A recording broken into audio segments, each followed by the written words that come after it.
ఇక ఇప్పుడు మనకున్నటువంటి ఇద్దరు ఉన్నారు ఇక్కడ, రసమయ్య బాలకృష్ణ గారు ఈ మధ్య ఆయన ధూమ్ధామ్ అని పెట్టారు ఉద్యమంలో.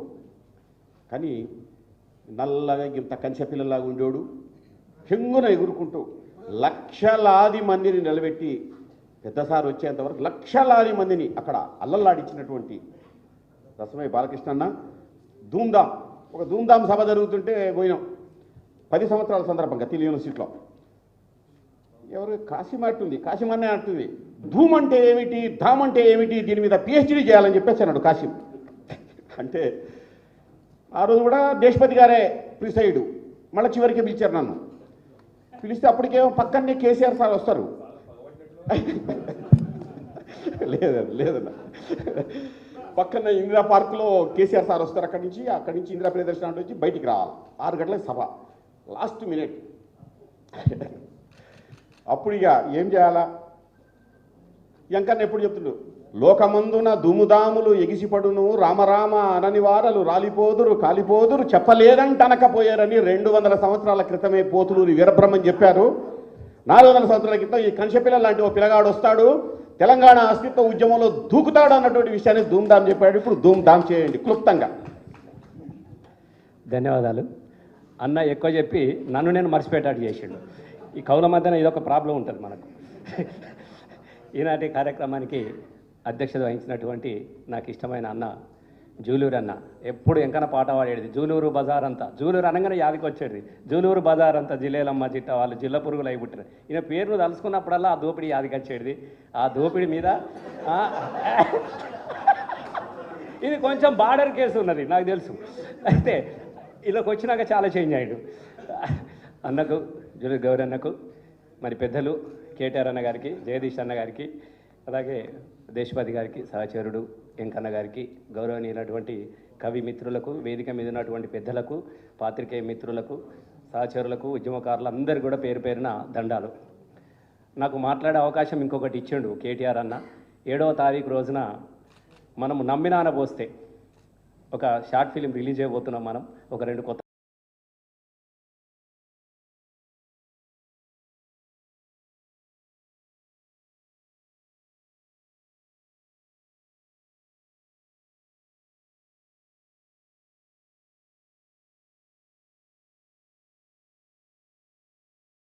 జంబి చెట్టు మీద దాచిన ఆయుధాలుగా గుర్తొస్తూ ఉన్నది నాకు. మళ్ళీ కూడా అవి చూస్తూ ఉంటే అలాగే కనబడుతూ ఉన్నాయి. ఇవాళ మళ్ళీ జంబి చెట్టు మీద ఆయుధాలను తలుచుకున్నటువంటి అవకాశం మనకి ఎందుకు వచ్చింది అనేదే ఇవాళ మనం వేసుకున్నటువంటి ఒక ప్రశ్నగా మనం అందరం కూడా వేసుకోవాల్సినటువంటి అవసరం కూడా ఉన్నది. చాలా పుస్తకాలు కూడా అక్కడ చూస్తూ ఉన్నాం. గతం ఉన్నది, వర్తమానం ఉన్నది, కానీ భవిష్యత్తు కోసం ఎదురు చూస్తున్నది అది. ఇలా భవిష్యత్తు కోసం మళ్ళీ మనం అందరం కూడా మన కళలకు బలాన్ని ఇవ్వాలన్నటువంటి సందర్భం మళ్ళీ మనకు ఉన్నది. ఎందుకంటే ఈ విషయాన్ని నేను ఎందుకు గుర్తు చేస్తున్నానంటే, చాలామంది ఇక్కడ పెద్దలు కవులు చాలామంది చెప్పుకొచ్చారు. కేసీఆర్ చరిత్ర ఒక తెలంగాణ రాష్ట్రమే కాదు, కేసీఆర్ సాధించినటువంటి ఒక గొప్ప విజయము ఇంకొకటి ఉన్నది. చీమ చిటుక్కుమంటే ఎన్కౌంటర్ చేసే కాలంలో ఒక నిశ్శబ్దాన్ని ఛేదించినటువంటి వ్యక్తి కేసీఆర్. దయచేసి ఇది చాలా పెద్ద చరిత్ర. ఈ చరిత్ర కన్నా కూడా అది పెద్ద చరిత్రగా నేను భావించుకుంటా ఉంటున్నా. ఏ రాత్రి ఎవరిని ఎత్తుకపోతారో తెలియదు, ఏ శవం ఎక్కడ తేలుతుందో తెలియదు. అది అప్పుడే కదా మనము పుట్టుమచ్చల ఆనవాళ్ళు చూసి బిడ్డలను గుర్తుపట్టుకున్న దుఃఖాల మీద చాలామంది పాటలు వచ్చినాయి. దయచేసి గట్లాంటి కాలంలో ఒక బక్క పలసనోడు తెలంగాణ రాష్ట్రం గురించి ఆలోచించడం అనేది గొప్ప విజయంగా దయచేసి మనం గుర్తుపెట్టుకోవాల్సిన అవసరం ఉన్నది. నేను చాలామంది అనుకుంటా ఉంటున్నారు, చాలామంది మాట్లాడుకుంటూ ఉన్నారు. సరే, ఎక్కువగా చాతగానోడైతే ఈర్ష్యపడతాడు, చేతులు లేనోడు చేతులు ఉన్నోని గురించి ఆలోచిస్తాడు. దయచేసి నేను అదే భావించుకుంటా ఉంటా. కేసీఆర్ని గురించి చూసి రకరకాలుగా మాట్లాడే వాళ్ళు ఉన్నారు, ఈర్ష్యపడే వాళ్ళు ఉన్నారు. పాట అనగానే రసమైన చూసి కూడా ఈర్ష్యపడే వాళ్ళు ఉన్నారు. ఎవరు ఎక్కువ మంది ఈర్ష్యపడితే నేను అంత సక్సెస్ సాధించిన వ్యక్తిగా నాకు నేనుగా నేను ఎప్పుడు కూడా మేము అనుకుంటా ఉంటాం. దయచేసి చాలామంది తెలియని విషయం ఉన్నది. ఇలా మా వెంకన్న ఇక్కడ ఒక సాక్షిగా నిలబడ్డాడు. బహుశా మా జగదీష్ అన్న కూడా ఎర్రజెండలో నుంచి వచ్చినోడు, ఆయన కూడా కొంత అనుభవాలు ఉన్నాయి. ఇక్కడ నరసన్ గారు చాలామంది ఉన్నారు ఎర్రజెండలు లోపల ఉన్నోళ్ళు. నేను ఒకటే చెప్తాను, నేను ఒక్కటి గుర్తు చేస్తా ఉన్నా. దయచేసి 2001 కన్నా ముందు 2000 తర్వాత జరిగినటువంటి కొన్ని ఇష్యూస్ మనము గుర్తు చేసుకోవాల్సినటువంటి అవసరం ఉన్నది. ఆ చరిత్ర కూడా రాయాల్సినటువంటి అవసరం కూడా సందర్భం తప్పకుండా ఉన్నది మా గౌరీ అన్నకు. 2001కి ముందు నేను ఇవాళ చెప్పుకుంటా ఉన్నా, నేను కీర్తిశకం అని రాసుకుంటా. కానీ 2001 తర్వాత కేసీఆర్ సాధించినటువంటి రాష్ట్రం తర్వాత ఈనాటి పిల్లలు కేసీఆర్ శకం అని రాసుకొని ఇలా శకం అని రాసుకునే విధంగా ఒక చరిత్ర మనకు మిగిలిపోయినది. నేను ఎందుకు ఈ విషయాన్ని మీకు గుర్తు చేస్తున్నా, ఇలా చాలామంది మాట్లాడుతూ ఉన్నారు. కేసీఆర్ టీఆర్ఎస్ పార్టీ పెట్టకముందు ఎన్ని పుస్తకాలు ఉన్నాయి, ఎన్ని పాటలు వచ్చినాయి, టీఆర్ఎస్ పెట్టిన తర్వాత ఎన్ని పాటలు వచ్చినాయి, ఎన్ని చరిత్ర, ఎంత సాహిత్యం వచ్చిందనేది మనకు కొలమానంగా తీసుకోవచ్చు. నేను అడుగుతా ఉన్నా, దాన్ని రాకముందు 1990లో జనసభ పెట్టినప్పుడు సిద్ధారెడ్డి సారేసినటువంటి నాగేటి సాలన్న, తర్వాత అది కూడా దేశపతి పాడినటువంటి జోహర్లు అనే పాటలు, అప్పటికి నాకు తెలిసిన గద్దరన్న జనసభ కోసము ఒకటి నా తల్లి తెలంగాణ రా తిరగబడ్డ వీనరా, ఇంకా అప్పటికి అమ్మ తెలంగాణ రాలే, నా తల్లి తెలంగాణ రా తిరగబడ్డ వీనరా అని ఒక పాట ఉండేది. ఆ పాటలు ఆ సభ తర్వాత ఈ పాటలన్నీ అయిపోయినాయి, ఎక్కడ వాడే పరిస్థితులే లేదు. పాడినందుకు బెల్లి లలిత పోయింది, ఐలేన్ ఎన్కౌంటర్ చేసిర్రు. తెలంగాణ ఈ సందర్భంలో జరుగుతున్నటువంటి సందర్భంలో టీఆర్ఎస్ పుట్టిన తరువాత ఇంకొక 6 నెలలకు పార్టీ పెడదాం అనుకున్నప్పుడే ఒక చరిత్రకు శ్రీకారం చుట్టిండి కేసీఆర్. మీరందరూ కూడా మీరు తెలుసు, ఇది తెలంగాణ కోటి రత్నాల మీద తెలంగాణ జయబేరి అని మేము క్యాసెట్ రిలీజ్ చేసినాం. పార్టీ ఇంకా రాలేదు, మేము ఇక్కడ నందినగర్లో కూర్చున్నాం. మేము అంటే చాలామందికి ఏమనుకుంటారంటే, చాలామంది మేమే రాస్తున్నాం చరిత్రలు, పాటలు మేమే రాస్తున్నాం, మాటలు మేమే రాస్తున్నాం చాలామంది అనుకున్నారు. కానీ పెద్ద రచయిత సాహిత్యకారుడు కేసీఆర్. నేను మీకు ఇది నేను గుర్తు చేస్తాను, అంటే నేను ప్రత్యక్షంగా చూసినాను కాబట్టి. ఇది ఎట్లా గుర్తు చేస్తున్నా అంటే నాకు తెలియలేదు. అప్పటికి మేము పాటలు రాస్తూ ఉంటే అప్పటికి ఇది తెలంగాణ కోటి రతనాల వీణ, గుండె రగిలి కథనకు రాగమాలాపించి పొలిగేక పెట్టినది ఇది రుద్రవీణ. పాట మంచిగా పోయింది. చరణం కాడికి వచ్చినాం, తెలంగాణ చరిత్ర చెప్పాలి కదా ఇంట్లో కూడా అనుకున్న తర్వాత సుద్దాల అశోక్ అన్న రాస్తా ఉన్నాడు, నేను అశోక్ అన్న కూర్చున్నాం, రాత్రంతా కూర్చున్నాం. జయశంకర్ సార్ ఉన్నాడు, మన యాదిరెడ్డి సార్ ఉన్నాడు, కళ్ళెం యాదిరెడ్డి సార్ ఉన్నారు, ఇంకొక 5-6 మాసం సార్లు కూర్చున్నాం. 12 అయింది, 1 అయింది. పల్లవిలో ఒక పదం మంచిగా నచ్చింది, పోషమ్మ బోనాల శివసత్తులాట మనసొంతమే కదా బతుకమ్మ పాట. ఇక్కడ దాకా వచ్చింది, ఇక ముంగటికి వెళ్తలేదు. ఎంత నాగలు పడి దాన్ని దునినా కూడా తిప్పుతుంది అప్ప, ముందడికి పోతలేదు. ఇంకా గట్టిగా చెప్తే అప్పుడప్పుడు పంట సుడిగా లేవదు, తోక కొరికినా కూడా లేవదు ఎత్తు వాళ్ళకి. ఇక తెల్లారుతుంది అయితలేదు. ఇక ఇప్పుడు వద్దు, మన బుర్రలు మంచిగా లేవు, పొద్దుగాల ఆలోచిద్దాం, మీరు పోయి పండుకోమన్నారు. మేము పడుకున్నాం. మళ్ళీ సార్ పొద్దున్నే ఏం యాదికి వచ్చిందేమో తప్పన చేద ఆగిండు, 8 గంటలకే వచ్చిండు. 7:30 పోరగాలంటే కిందనే వంటాం. అప్పుడు మేము కిందనే వండుంటే లేవురా అంటే లేచినాం. అప్పుడు అశోక్ అన్న వచ్చిన తర్వాత టక్కన యాదికి వచ్చినాక ఎంత గొప్ప చెప్పిండంటే, ఏమో యాదికి మనం రాత్రి ఎన్నో మర్చిపోయినాం అన్నాడు. పోషమ్మ బోనాలు శివసత్తులాట మనసొంతమే కదా బతుకమ్మ పాట, ఇంకేముండాలన్నాడు. అప్పుడు అన్నాడంటే, ఖండాలు దాట మన జానపద గీతం, అందాల తెలంగాణ కావాలి రాష్ట్రం. ఇగో ఇది నా మైండ్ బ్లాక్ అయిపోయింది. అశోక్ అన్న కింద వాడు కొట్టుకున్నాడు దెబ్బకు. నిజం అంటే అశోక్ అన్న అప్పుడు ఎన్ని పాటలు టపటపా నేలమా అంటే ఒక్కొక్కసారి ఎట్లా వస్తుంది అనడానికి మీకు చెప్తా ఉన్నాను. ఎంత సింపుల్గా చెప్పిండు. 2 మాటలలో తెలంగాణ సంస్కృతి వైభవం, తెలంగాణ ఆకాంక్ష అన్నీ 2 మాటలలో చెప్పించిండు. వాస్తవంగా సారే గనక రాస్తే ఇవాళ ఎన్ని చరిత్ర పుస్తకాలు, ఇలా భూమికి బరువైనటువంటి వడ్లు వండినటువంటి తెలంగాణలో భూమికి బరువైన పుస్తకాలు నిలబడు కావచ్చు సార్ కనుక రాయడం మొదలు పెడతా ఉంటే. రాసే అవకాశం రాలేదు, సందర్భం రాలేదు అనుకున్నటువంటి పరిస్థితుల్లో. అంటే నేను ఇంటర్వ్యూ దీన్ని చూసిన తర్వాత అనేక పుస్తకాలు వచ్చినాయి. కొంతమంది ఒప్పుకోరు. ఇప్పుడు కూడా మనం చూస్తున్నాం కదా, ఎవరు ఏమన్నా కూడా కేసీఆర్ది తెలంగాణలో పుట్టుడు చరిత్ర, ఇవాళ ఉన్నది వాని పెట్టుడు చరిత్ర, ఇప్పుడు ఇవాళ నడుస్తున్నది పెట్టుడు చరిత్ర, మార్కెట్ చరిత్ర నడుస్తూ ఉన్నది. చరిత్ర లేనోడు చరిత్ర గురించి మాట్లాడుతూ ఉంటారు.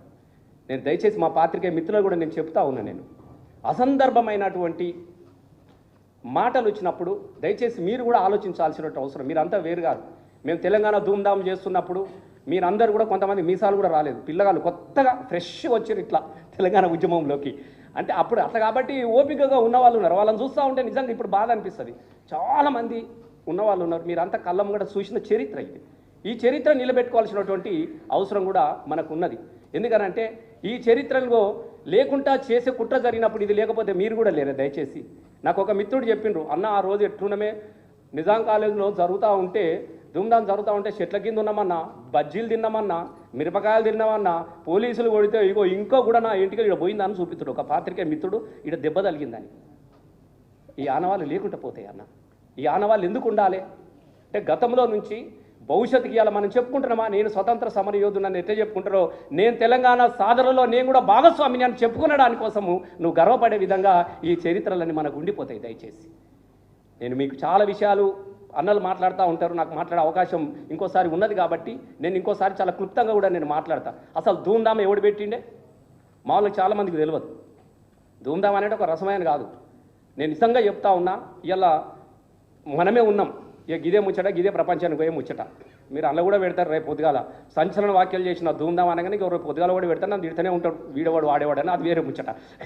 ఇలా అసలు 2001లో ఆయన దగ్గర 2002లో సెప్టెంబర్లో నేను అశోక్ అన్న పాటలు, అశోక్ అన్న ఆనిముత్యాలని క్యాసెట్ చేసినప్పుడు తెలంగాణ జానపద జాతర చేసిన రవీంద్రబాద్లో నాగరాజు పాడేటోడు, నేనేమో ఆడేటోడు, నేనే ఏవి మనపల్లెల్లోన ముసిముసి మబ్బుల కోడి పుంజ అని ఒక బ్యాలే కోసం నేను పాట పాడేది. సార్ వచ్చి కూర్చున్నాడు. జీవితంలో మొట్టమొదటిసారిగా ఒక మాట చెప్పి నేను ఎప్పుడు గుర్తు చేస్తూ ఉంటా. అంతా చూసినాడు. 3 గంటలు కూర్చున్నాక తెల్లారి లంచ్కు రమ్మన్నాడు. కూర్చున్నాను టేబుల్ మీద. తినేటప్పుడు ఒక మాట అన్నాడు, రసమైనకి ఒక మాట చెప్తా అన్నాడు.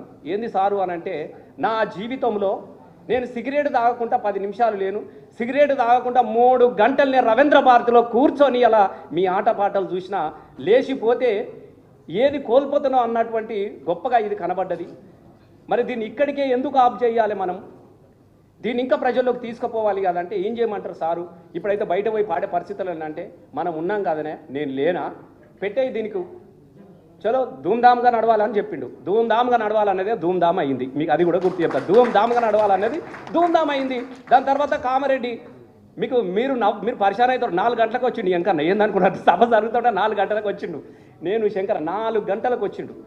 అంటే ఈ ధూమ్ధామ్ దక్క అట్లా మొదలైన తర్వాత అనేక మందికి ఒక వేదిక అయిందన్న. ఇలా ప్రజా కళామండలి కావచ్చు, జననాట్య మండలి కావచ్చు, అరుణోదయ కావచ్చు, అందరు కూడా ఒక వేదిక అయింది. అంటే ఈ వేదిక మీద నిలబడి మాట్లాడే స్వతంత్రాన్ని కల్పించింది కేసీఆర్ అన్న. నేను ఇది కూడా మీకు చెప్తా ఉన్నా. కాబట్టి ఇట్లా అనేకమైనటువంటి చరిత్రకారుడు కేసీఆర్ గారు. కాబట్టి మీరు చాలామందికి ఇంకా తెలియని విషయం ఒకటి ఉన్నది. మొన్న రామన్న కరీంనగర్కి వచ్చినాడు దివాసు రోజున. ఒక పోరాడు వాడు 10th ఫెయిల్ అయిండు. మనం ఏమనుకున్నాం, 10th ఫెయిల్ అయ్యాడు, మేమంతా చదువుకున్నలో అది వేరు. వాడు చాలా అద్భుతంగా ఒకటే పల్లవిలో రాసిపాడండి. కేసీఆర్ అంటే పేరు కాదు, కేసీఆర్ అంటే ఒక పోరు అని రాసిండు. సింపుల్గా తెలంగాణ కేసీఆర్ అంటే తెలంగాణ మట్టి పోరు అని రాసినాడు. మరి వానికి ఎవడో పైసలు ఇచ్చి రాసినోడు కాదు, వాడు చదువుకున్నాడు కాదు. ఎందుకు ఇట్లా రాసినవారు అంటే, నేను చూసిన కదా సార్ కేసీఆర్, నేను చూసిన కదా అన్న, అందుకే నాకు ఇట్లా అనాలనిపించింది అన్న అని అన్నాడు. ఎస్, కేసీఆర్ చరిత్రలు మనసులో నిలుపుకున్నారు తెలంగాణ వాళ్ళు. వాడు మామూలుగా రాలే. ఉక్కు గుండెను ఒక్కసారన్న సుమన్ చేయించింది అనుకుంటా పాట అది. ఉక్కు గుండెను ఒక్కసారన్న తాకాలని ఉన్నదే, ఆ బక్క పల్సని పెయ్యి నత్తుకోవాలని ఉన్నదే, ఆనాటి గుర్తుల్ని ఒక్కొక్కటిగా ఏరి రాసులు వయ్యాలని ఉన్నదే, సావు నోట్లో పెట్టి సాధించే తెలంగాణ, సావు నోట్లో పెట్టి సాధించే రాష్ట్రాన్ని సారు కేసీఆర్ వీర చరిత్రను తలుసుకోవాలని ఉన్నదే. వీడు చదువు రానోడు రాసిండన్న, ఇది చదువు వచ్చినోడు కాదు. నేను ఎందుకు ఈ ముఖ్య విషయాలు చెప్తున్నంటే, ఇట్లాంటి అనేకమైనటువంటి చరిత్రలు భద్రపరచాల్సినటువంటి అవసరం ఉన్నది. అదంతా మళ్ళీ మన గౌరన్న గారే చేపట్టి కేసీఆర్ గారి మీద వచ్చినటువంటి పాటలు ఇక్కడ లేవు. ఆ పాటలను కానీ ఆ సాహిత్యాన్ని కానీ భద్రపరచుకొని భవిష్యత్తుకు మళ్ళీ మనం అందరం కూడా వారి ఆశయ సాధనకు, ఏ తెలంగాణ కోసమైతే కొట్లాడి సాధించుకున్న తెలంగాణను దాన్ని కాపాడుకోవాల్సినటువంటి అవసరానికి మరొక్కసారి మరో పోరాటంలో మనమందరం భాగస్వాములం అని తెలియజేస్తూ నాకు ఈ అవకాశం ఇచ్చినందుకు ధన్యవాదాలు. Thank you.